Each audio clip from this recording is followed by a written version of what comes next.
Good job. All over the world, it's not just Hong Kong, it's not just America.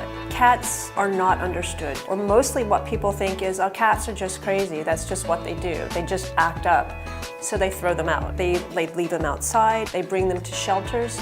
But honestly, it can be very easy to fix if people care enough and they actually want to give it a try.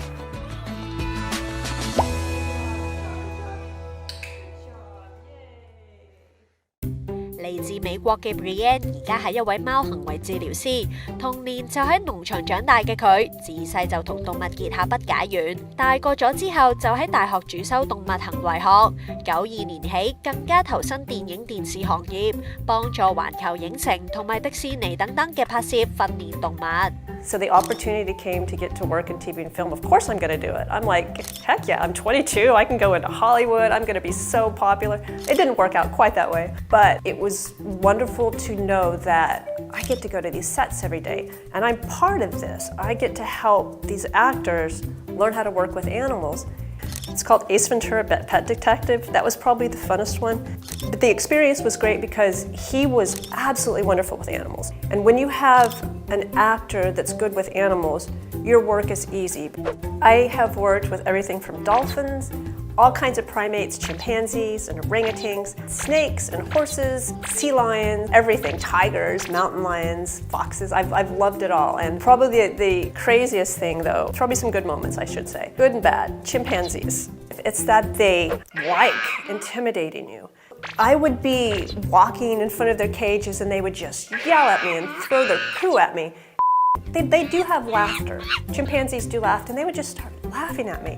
Sitting around on the set, waiting for the director to tell us to go. And that's really hard if you can imagine having a wild animal sitting in a cage for 3-4 hours while the director figures out what it is they want to do. And then they go, okay, go. And you have to immediately get that animal to wake up, to feel inspired, to want to work, and get up and do it. And so as soon as the director said go, it's super stressful. I left the industry because when I first went to do it, I thought this is going to be great. I'm going to be training animals. And the real moment that changed me, we were working with an orangutan, teaching her how to smoke a cigar for some movie. And I was watching her face and there was nothing. She was just gone, like she had given up. And I felt like crying, and I thought, what did I do with my life? This isn't what I want to do with animals. This is awful. Why am I teaching an animal to smoke a cigar? And I left.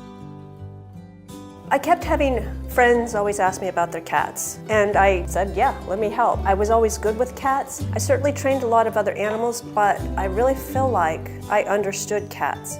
I get more people that call me about my cat is peeing on my sofa, peeing on the bed, they're peeing in corners, and it's everywhere. And the second is going to be aggression.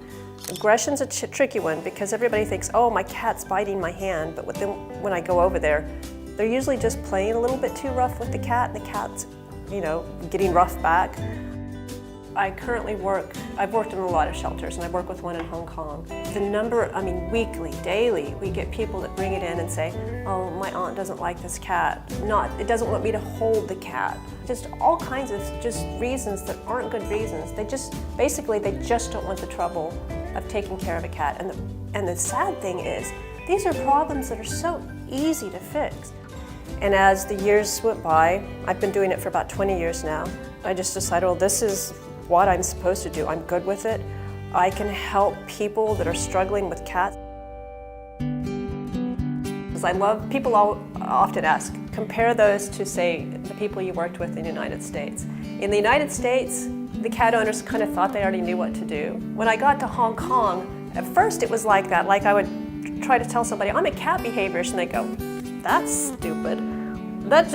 Why do you even need to do that? I don't even understand. So there was a lot of resistance, but as soon as I would say, hey, why don't you try this with your cat? And then it would work, they'd be like, oh, and all of a sudden, tell me more. So there's a huge willingness for people to learn in Hong Kong. My goals with what I want to do here in Hong Kong, and really, I just want to bring peace to people. I want people to go home and their cat greet them, whatever animal. I want that peace, and I know that I have the ability to give that to people.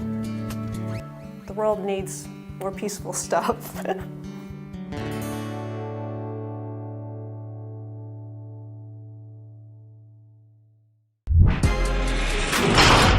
我們不會認命。